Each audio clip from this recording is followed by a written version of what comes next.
Audio చక్కగా వినపడతలేదయా. జూపల్లి కృష్ణారావు వెంబటున్న ఎవరో ఒక మైక్ పెట్టుర్రు ఆయనకి. ఎందుకంటే ఈమె బాగా అడిగింది, మంచిగా అడిగింది ఆమె. మీరు ఓట్లప్పుడు ఇచ్చిన హామీలు ఒక్కటి కూడా నెరవేరుస్తలేరు, ఏవి నువ్వు ఇస్తాను 4,000 ఎటు పోయినా ఇయ్యి అని చెప్పేసి అడుగుతున్నది. పోయి అడుగుతూ ఉన్నది. వాళ్ళు వస్తే ఇంటి దగ్గరకు వస్తే అడుగుతూ ఉన్నది నిక్కచ్చిగా.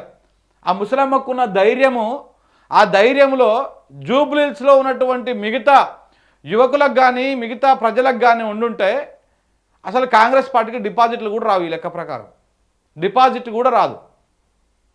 ఆమె ఎంత ధైర్యంగా అడుగుతా ఉంది చూడండి. వచ్చింది ఒక మంత్రి, ఆయన వెనకాల పెద్ద మంది మార్బలం ఉంటుంది, పెద్ద పెద్ద పోలీసులు గన్మెన్లు ఉంటారు. అయినా కానీ ఆ అవ్వ ధైర్యం చేసి అడిగింది చూసినావా? అగో ఆ ధైర్యానికి సలాం కొట్టాల. ప్రశ్నించే తత్వం అంటే అక్కడ కనపడతా ఉన్నది.